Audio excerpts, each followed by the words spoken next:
Okay, well, we're at 1:30, so in order to maximize our time, I think we're going to get started. First, I'd like to say hello and bonjour. Welcome to Safety and Health Week 2022. I'd like to introduce myself today. My name is Janet Mannella. I am the Vice President of Operations with the Canadian Centre of Occupational Health and Safety. And my portfolio is to oversee some of our outward-facing products, most of our e-learning or our inquiries, as well as our Can Manage program and our Ledge program. And I've been with CCUHS for approximately 2.5 years. I've been in the field of safety for the last 20 years in different aspects. I've done upstream steel and fabrication, education for college and university, and of course now with the federal government. And I found my passion for safety early in my career, and it's been full steam ahead since then. So I'm really excited to share some of our information with you today. And our speaker for today is Lyon-Bartley. And Leanne, I would encourage you to introduce yourself so we can get right down to it. Thank you, Janet, and hello and good afternoon, good morning, everyone, wherever you're coming from. Just wanted to take a moment to acknowledge the land that I'm on. So I'm here in Mississauga, Ontario, in the region of Peel, and I'm speaking from the lands of the treaty lands of the territory of the Mississaugas of the Credit, and most recently, the territory of the Mississaugas of the Credit First Nation, who are descendants of the Mississaugas of the Credit. I am grateful to have the opportunity to work and also live, because I live in the region of Peel. So grateful to live on this land, and by doing so, give my respect to its first inhabitants. So having said that, a really quick introduction. As Janet said, I'm Lyon-Bartley, and I'm the Executive Vice President of Health, Safety, Environment, and Quality for Dexterra Group. Dexterra Group is a pan-Canadian company. We do lots of things from food services to modular building to facilities management to workforce accommodations to access matting, tree planting, you name it, we do it. And we do it all over this wonderful and beautiful country that we're in. A little bit of my background, I've been doing safety. Yeah, it feels so terrible to say it's been so many years, but it has been quite a lot of years. My background is, I went to Ryerson, now known as Toronto Metropolitan University, and I studied public health. I graduated from the School of Occupational and Public Health with a stream in public health. And from there, I was able to work for one of our largest grocery chains in the country. I did quite a bit of auditing across the country, then settled with another organization that does mainly contract food service, but I lived and worked in Fort McMurray, Alberta, and had the opportunity to really understand safety at a different level of excellence, having worked directly in the oil sands. Came back home, director of quality assurance, so mainly food safety, pulling on my public health background. So lots of different things. I'm now with Dexterra Group, and my team supports workers' comp, food safety, and all the other things that I mentioned, health, safety, environment, and quality. And we're here supporting the organization. I am a member of the senior leadership team, the executive of the organization reporting to the CEO. And I'm also a new and proud member of the Prevention Council of Ontario, among a number of other things. I love to be busy. So with that said, I'll turn it back over to you, Janet. Thank you so much. Thanks, Leanne. You can see from Leanne's portfolio that she has a wealth of experience and rich in knowledge in health and safety. And I think you'll enjoy her responses today. And we're going to be discussing 5 steps to change an organization's culture around health and safety. As most of you know, that can be a challenging initiative. Everyone at work has a role to play in keeping themselves and each other safe. And we're going to be going over how to develop a take action, don't walk by mindset with your employees. So Leanne, let's get into the first step, addressing the stigma. I think, there's stigma around reporting hazards and safety incidents and occurrences.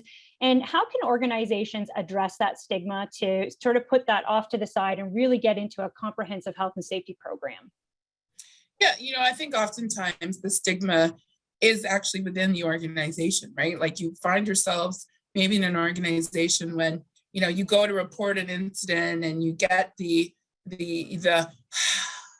what now, right? kind of response from your supervisor or your line manager. And that right there in and of itself, creates this environment where you really don't feel comfortable to bring it up. You feel like you're being a bother. And so I think that's where the stigma comes in. And so how do we combat that? There's some great reading out of the Aubrey Daniels International Group. And, they're often saying that's the first point. Supervisors actually have to look at those reports as an opportunity, right? An opportunity to get better. And yes, by all means, it takes you away from your day-to-day work. And that's probably where you get the big sigh, because now that you got a number of things ahead of you that you're going to have to deal with because somebody's reported an incident. But try to approach it with a better mindset and say, you know what, listen, let's do what we have to do. We need to investigate. We need to look at what's happened. And I think that will really start to change the environment, and employees will be a little bit more comfortable to come forward and report that incident. And even before the incident, how about those hazard reports, right? How often do you hear employees say, well, what's the point? Because they're not going to do anything about it anyway. And I'm sure you've been in numerous conversations like that, Janet, right? Absolutely. What have you heard? I've heard things like, it's not going to make a difference. It happens all the time. I submitted several reports and I didn't see any action. And so I think it's important from a health and safety standpoint that when you, like you said, take it as an opportunity as a health and safety professional to actually address that, look at the trends, see how many times, hazards being reported, and attempt to address that. Whether it's something you can address right away, it might not be, but at least by communicating that to those who've identified the hazards, that you're aware of it, there's going to be a plan to fix it. And I think that right there starts to build confidence within the workers. And so I think that's communication is always key for me. Mm-hmm. Right. Yeah, no, absolutely. And I think just reducing, like you said, reducing those barriers. I mean, there's always, it always seems with health and safety, you're the cost center. You cost the organization money, right?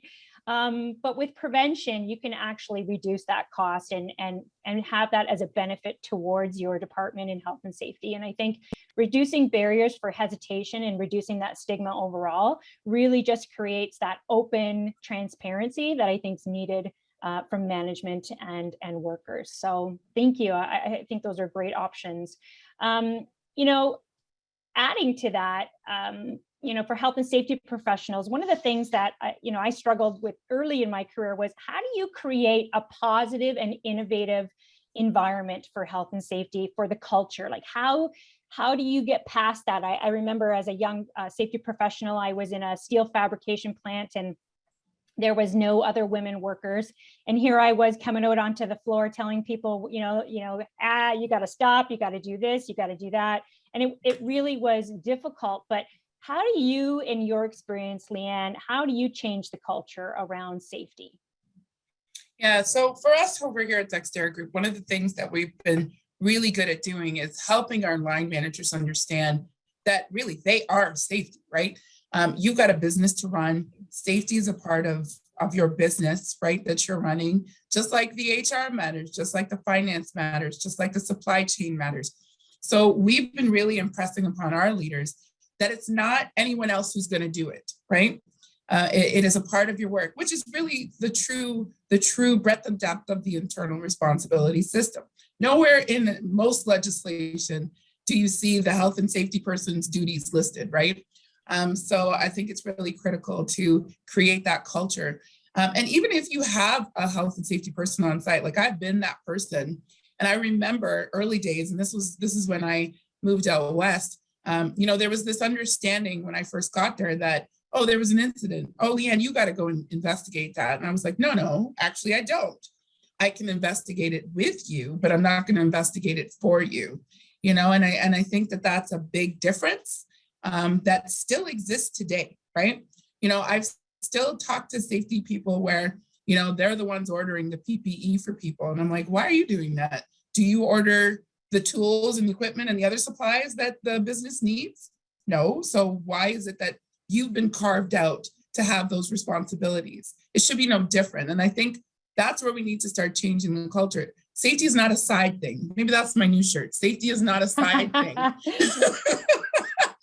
It is part and parcel of your business. And I think the problem, or the opportunity, I don't want to call it a problem, too often, we've got people who go through school, they learn about business, they learn about being an entrepreneur, they learn about being an engineer, they learn about being all of these wonderful things that drives them into these leadership roles. And guess what's missing off that learning, right? It's safety management, environmental management, quality management.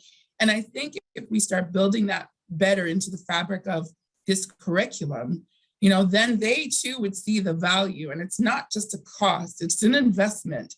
The Institute for Work and Health did a really great study on, how much does it cost to do safety right? And their study from a few years back suggested it was $1,300. What a valuable piece of information. But it's only sitting within our community, right? That, hey, it's going to be roughly about $1,300 for you to budget to be able to manage safety properly. And so the better we can start to give that information to the real people who can make the change better than you and I, then the better. And one of the things we're trying to do is move away from being reactive on part of as the safety team, so that we can start to innovate. We can look for those opportunities to engage with research. We can look for those opportunities to really make a difference in changing the way we work. Because I think that in and of itself is why we kind of sometimes find ourselves on a bit of a hamster wheel. It's like, yep, slip, trips, and falls. That's pretty much one of our top incidents. But what are we going to do to change the environment so that slips, trips, and falls might be able to fall down to maybe 3 or 4 or 5, right? So those are a couple things. I agree with you. And I think, for yourself and myself at the executive team level, I think it's really important that health and safety is at that table. I mean, you and I each have an opportunity to do that, but a lot of companies don't have that right at the executive table. And it's really important to have that seat and that voice at the table, because it really integrates through every aspect of the business. Like you said, why is procurement not purchasing health and safety equipment, and the health and safety managers buying PPE? I mean, that's an issue that goes back to a different department. And just again, that transparency and having a say and a voice at that table, I think is really key. And I think COVID in particular has highlighted the need to have safety at the table. And then it's an unfortunate circumstance that has highlighted the health and safety professional and their role within an organization. But I think most Canadians now understand what risk means. They understand the value of health and safety. And I think this is a great opportunity to be innovative for health and safety professionals and take that message through your entire organization. So it's a difficult time for safety, but it's also a really exciting time for safety too. Yeah, Janet, your comment about the seat at the table, I never really understood the power of that until I actually had the seat at the table. And you're right, too many organizations still have a bit of a filter for health and safety. And I think, those organizations that have put it at the seat of the table, you really start to build it into the fabric of the organization. The stronger the fabric, the more sustainable it is, the longer it'll last, right?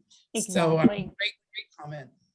And that's a great comment, Leanne, because that sort of segues into our next question. And you sort of touched on it, but maybe you can elaborate on that, which is, once you're on track with your health and safety program and you're building that culture and you're gaining momentum within the program and you've got some buy-in, maybe not complete buy-in, but you're gaining strides in that.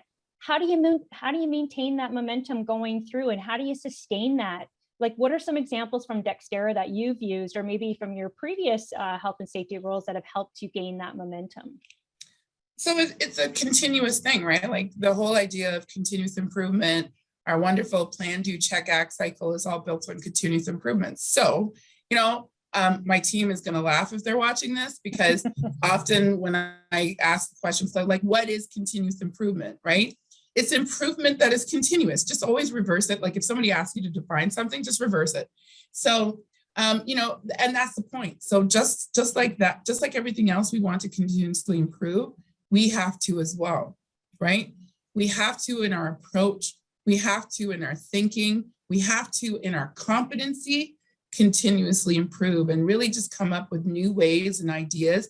Even if it's the same message, It's just how can you change it, right? So at Dexterra Group, as part of Safety and Health Week, and hopefully people have seen it, but this week is our first Don't Walk By, Take Action Now week, right? So we've had Don't Walk By, Take Action Now approach for years, but here it is, we're adding in yet another idea and layer to be able to change the conversation, or at least have a different conversation about the same thing. And, this time we decided, let's not keep the wonderful world of Don't Walk By to ourselves. And we've put those resources together to share it with everyone else. I think CCOHS is another great example of continuous improvement, right? Like, you guys are always looking for ways to come out with new information, new ways of presenting that information to really help us as organizations out there across the Canada and in the world, of keeping the information fresh. Like, I can't be a bigger fan of those infographics.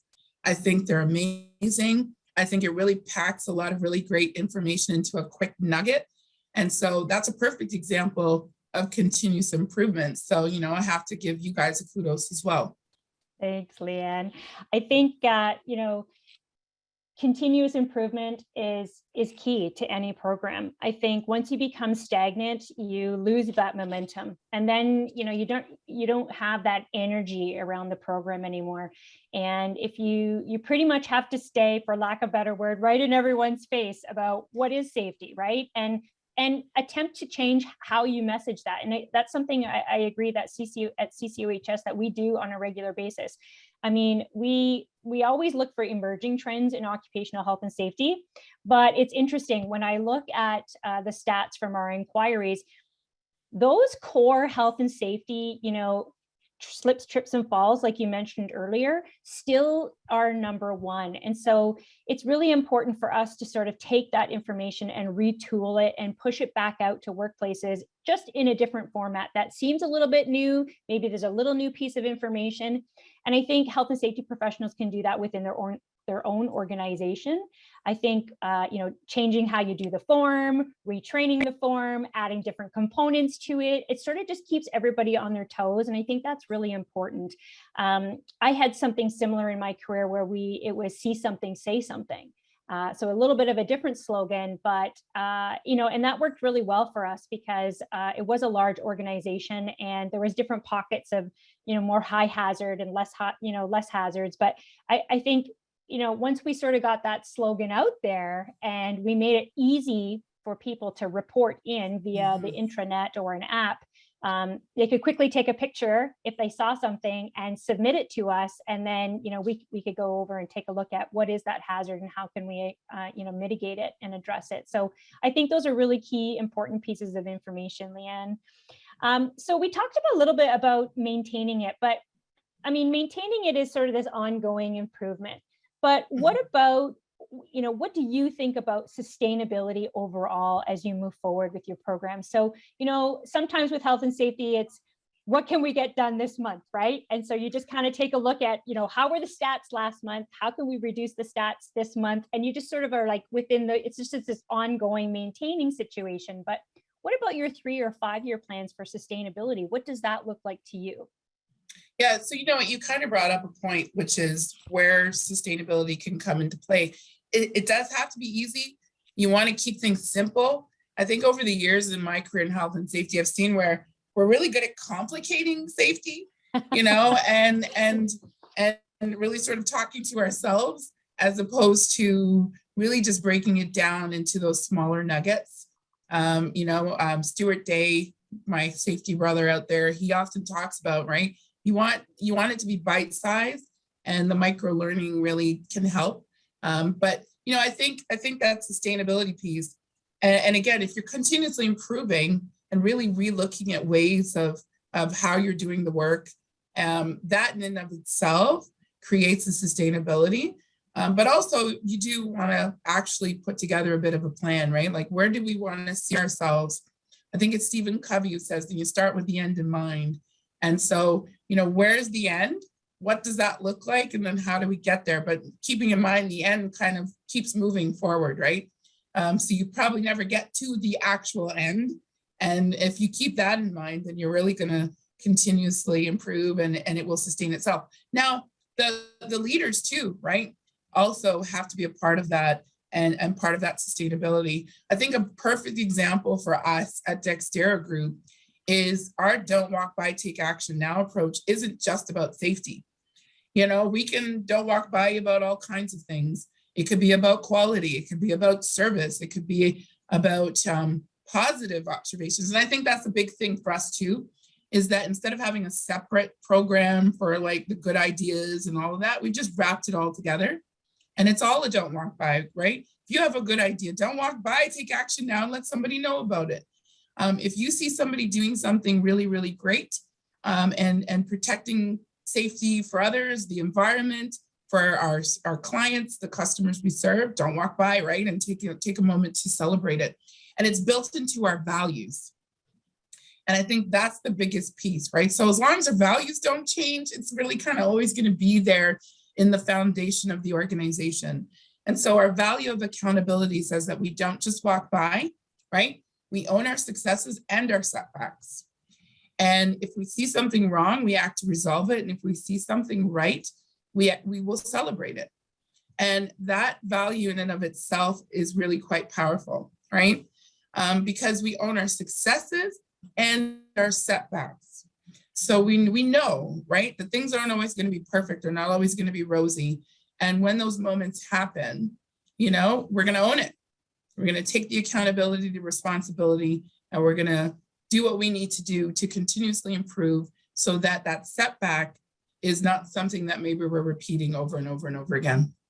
I love that message. I think you touched on a lot of things. I think when you're the lone health and safety professional in an organization, you sometimes have to take a step back in order to take 2 steps forward. Sometimes you have to take a look, step back, understand where you want to reach, what goal do you want to achieve, and then sort of make a plan to get there. I think sometimes in safety, we sort of we bite off more than we can chew.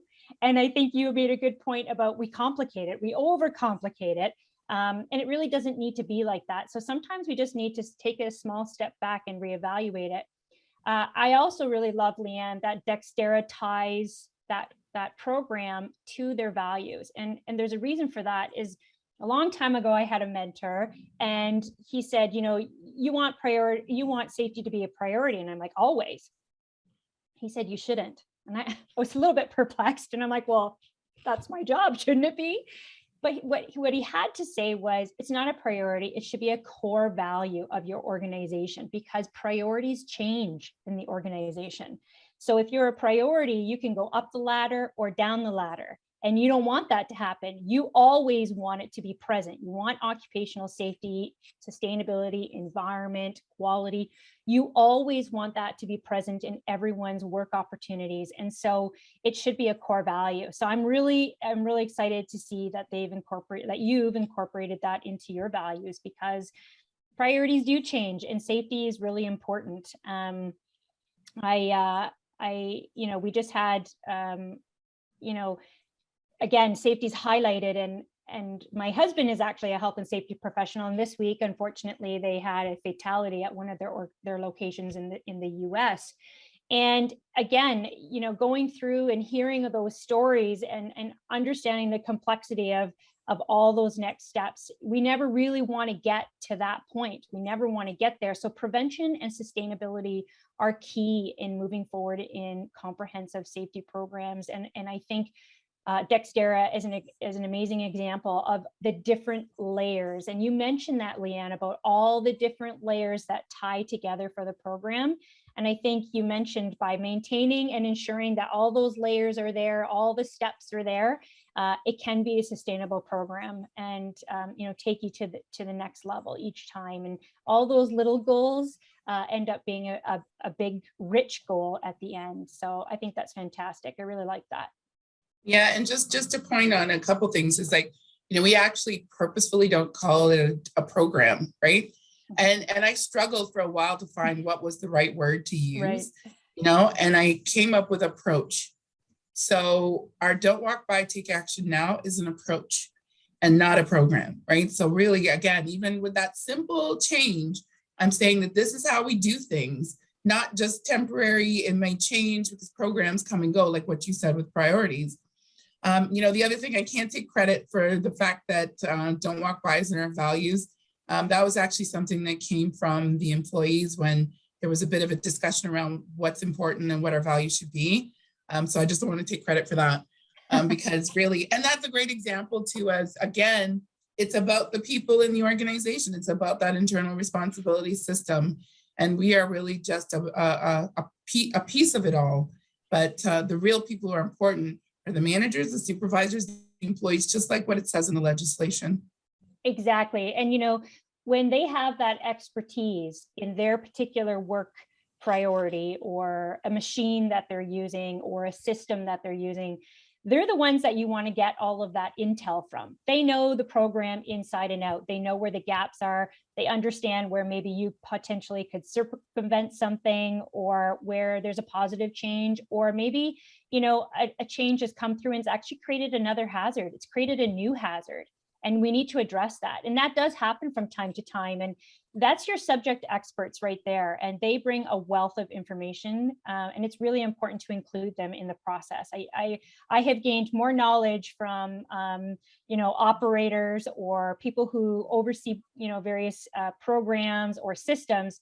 I've learned so much from them because they truly are the experts. And, I like that they came forward and said, we want this to be part of our values. So that's indicative of a strong culture right there. So that's great, Leanne. I think you have a very strong culture at Dexterra there. So we talked a little bit about some of those stages and some of the steps, but it's only natural that there's change. And in the last 2 years, there's probably been more change than anybody actually wants. But like anything, our programs need to change. And when we were having a chat about preparing for this, we talked about change management. And you said to me, actually, Janet, can we change that? And can we put that as, I think you suggested that change, what did you say, Leanne? Management of change. Management of change, thank you. And so I think that in itself is really important. Just by changing that focus, can help direct how we want to move forward for change. And so what do you think, as we move forward with some change, and given that we've had to pivot constantly as a result of COVID, how do you think organizations can deal with change in even in the next 12 months? What do you think is going to happen? Yeah, the next 12 months, it is going to be a year of change, I think, right? And I hope that what we've all learned through COVID is that change is actually the one thing that's probably constant, right?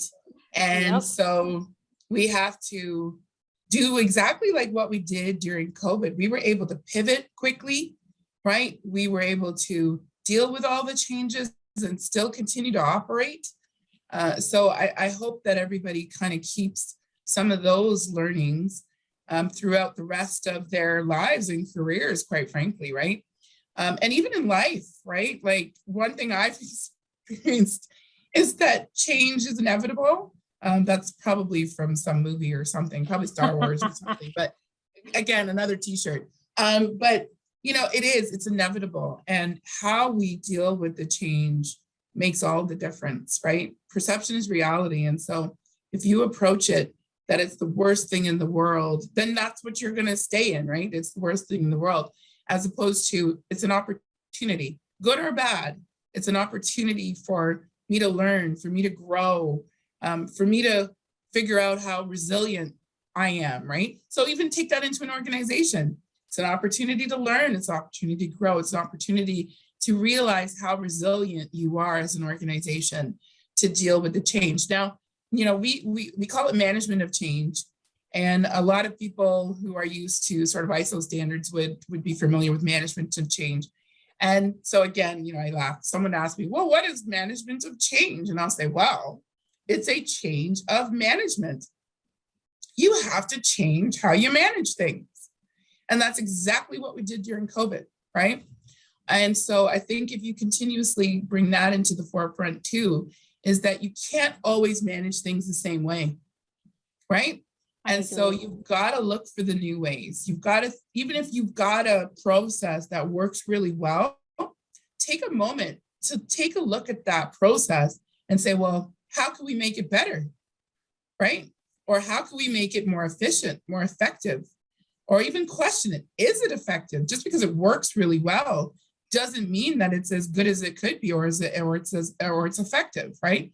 So I think always really sort of questioning, being curious, right? And saying to yourself, like, even if we're good, well, let's just check that. Are we really as good as we think we are? And maybe we could be better.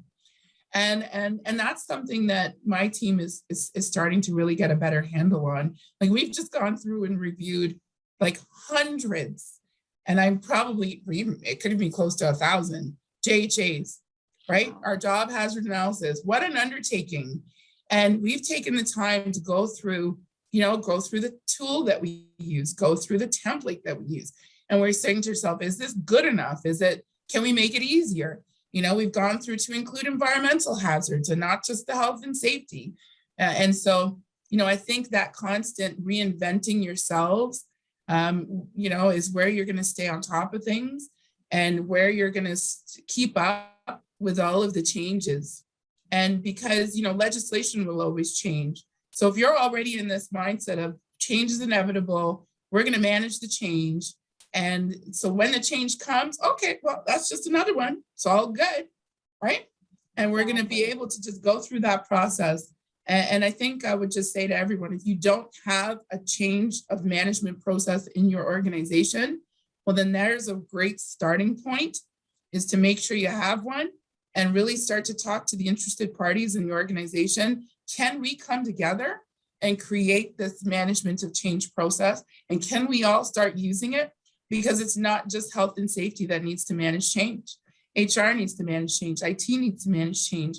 And so when you can really start to get that going in an organization, small, big, doesn't matter the size. And even if you do have a change management or management of change process, go back and look at it and ask yourself, is it good enough? Is it effective? Is it efficient? Is anybody even using it?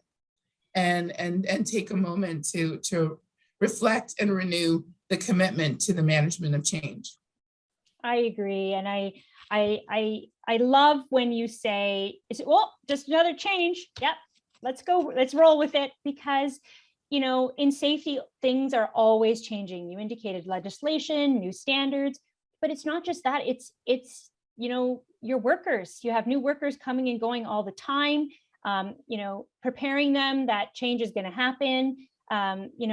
Just different things that happen. And I know even for us at CCOHS, we actually had a 5-year strategic plan that we were sort of humming along with, and we were doing really great. We were sort of hitting our targets. And then COVID happened, and we had no choice but to change that. And so we had to pivot on the fly. And for our products and services, we had to switch immediately to a COVID focus. And that got us really thinking about, doing a detailed analysis, in particular in operations, about, okay, what really does need to change? How did we refresh our information in a new concept of COVID that perhaps we had sort of been wavering on in the past? And it was taking us a bit of a while to have a discussion about, how do we want to change this? How do we want to present it? And this change of COVID forced us to make that decision and push out those resources really quickly. And so that got us to thinking, like, I think we did overanalyze how we wanted to present this information and why did it take us so long. And so that really opened up our eyes at CCOHS that, people need information now, not 6 months down the road. And so credible, important, pieces of information that we can get out to workers and organizations to keep them safe is really what's key. And so that was a sort of a light bulb moment for us, that we always want to be a perfectionist, and we always want to be, we really want to make sure that we vet all of our information. And we do that because we are a tripartite organization. Mm-hmm. But sometimes good is, really good in the absence of information. So that was a learning key moment for us. So thank you. So I think there are a few questions, Leanne. I just think maybe we could take a couple before we move on. I think I just need to change my view here. let me just quickly go to the chat. Let me take a look. Let's see here. So there's one here that says, what would you suggest to those working on companies that are reluctant on implementing anything new and taking into consideration the health and safety program seems to be working well, but they don't want to change it up? What's your advice to that particular question? Yeah, I'd say I would want to seek to understand. Okay, maybe I've been reading too much Covey lately, but I would seek to understand, right? Like maybe what's the roadblocks? Why is it that they don't want to change? Why do they think that it's good enough? And maybe in that conversation, you might get the nugget, right? As to what's keeping them back or holding them back. And you know what, through that, you might say, you know what, they're not ready. They're not ready to go any further. And that might be okay too. And maybe I just find the one little thing we can change and show them how great that change is. And then from there, they'll want more. And you know, I've had to take that approach too. You have to understand where people are in their journey and what they're ready for. And there could be other things going on in that organization that they need to focus on. And the time is not for you, right? It's not for you to spotlight or shine. And that's okay too. And I've had that happen quite specifically, you know, at our organization where it's like, listen, we might be going through a big change on a finance system, for example, and that needs to take priority. So they're not going to be ready to hear whatever I have to say, and I'll wait. And in the meanwhile, that good program that we have continues to run. And then I can, when the time is right, then I can surface to the top and then say, hey, let's maybe consider a couple of new things. Thank you, Leanne. One other question is, this is an interesting one. How do you bridge language and cultural barrier in reporting incidents, as well as reporting microaggression and minimizing racism? First Nations and radicalized folks are used to getting silenced, and so they don't want to bring those incidents forward. And we sort of talked about that. It's crucial for everyone in the organization to have the training. So how do you, or in your experience or at Dexterra, is there a way for you to sort of bridge those two together? Oh, well, what a wonderful question. Whoever put that out there, thank you for that. And that goes back to our first point in addressing the stigma, right? And if you think about where we've come from in terms of mental health in the workplace, right? If you think in the very beginning, you know, it was like, really, are we going to even talk about this, right? To where we are today. And so one of the things I'd say is to stay steadfast with really trying to change the culture. I think great thing, lots of organizations talk about equity, diversity, and inclusion. And that in and of itself is where you want to definitely tie together. How does that look when we're talking about health and safety? Because there's intersectionality there for sure. You know, having lived through a number of microaggressions on multiple different aspects, you know, I think one thing we can do is help people understand, but also help those that will receive the microaggressions learn how to prepare for those moments and how to react in those moments. And I think that's something that could be very helpful. No one's ever really taught me what to do when somebody wants to just make assumptions about me because of how I might look. And so I'd say that, you know, having learned through living it, you know, I think a really great thing would be to help people prepare. Our company hires a lot of new Canadians, a lot of new immigrants that have come to this country who aren't used to the fact that they've got rights when it comes to health and safety, right? The right to participate, the right to know, the right to refuse unsafe work. So you want to make sure that we're making it very clear to them that these things are okay, they're acceptable here, but the organization itself has to be ready to receive it, right? We have to be ready to receive those reports. We have to be ready to act on those reports. And so I think that's another piece to it as well, is don't ask people for information if you're not going to be willing to do anything about it. And so I would hope and I would encourage that the leaders out there, you know, really, we have to make it clear that these things are going to be okay in our workplace, in our country, and we want to encourage it. Now, in terms of different languages, this is where I think we all could probably do a better job. And I think, having more materials that are more visual, I'll put it out there for CCOHS, right? Like some of those infographics could probably make a really quick, great video where now you're bringing it to life and you're giving some great visuals. Look at that. I just gave you a whole new product line.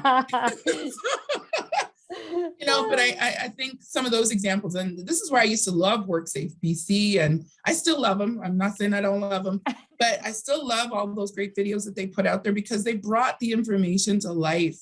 Like their little quick video on hazards and risks. I can't tell you how many times I've used it, and it explains it so perfectly and simply, and it's visual. And I think anybody, regardless of their language barrier, would be able to understand, and you can help and talk them through it. So I think we need to do a bit more of that. And even in our organization, we're trying to bring all of our really great management system documents that are all very wordy to life, right? So we're hosting webinars within our organization.